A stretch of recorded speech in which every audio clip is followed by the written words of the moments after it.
Comparative analysis of the agrophysiological advantages of upward and downward tapping in different rubber clones of Hevea brasiliensis in southwest Côte d'Ivoire.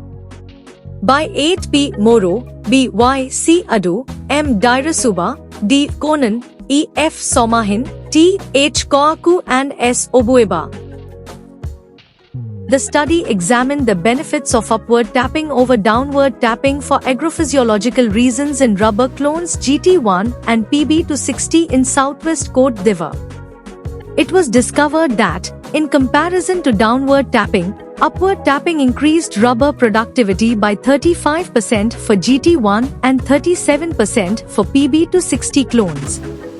Regardless of the tapping direction, the examination of physiological parameters revealed that both clones had high dry rubber contents, indicating efficient latex regeneration during tapping. Regardless of the clone and tapping mechanism, the study also discovered that the physiological profiles of the trees and the dryness of the tapping panel were in good balance.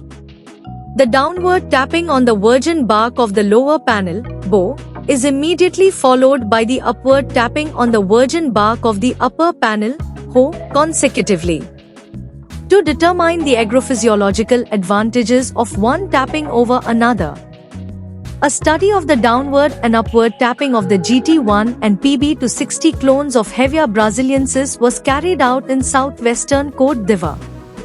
For this purpose, the rubber trees were tapped in a downward half spiral, S/2, at the opening for 9 consecutive years, followed by upward quarter spiral tapping, S4U, for 4 consecutive years.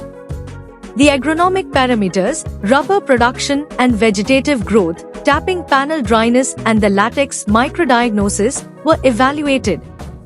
For the GT1 clone, the transition from the downward tapping panels to the upward tapping panels resulted rubber productivity gain of 35%. Meanwhile, for PB260, rubber productivity gain was 37%. The isodiametric development of the tree trunk was found to decrease with increasing rubber production of a corresponding tapping panel, regardless of the clone and tapping direction. The combination of latex harvesting technologies and clones had no effect on the physiological profile of the trees or the dryness of the tapping panel. In summary, upward tapping yields higher productivity than downward tapping. Nonetheless, the clone determines how much more rubber may be produced.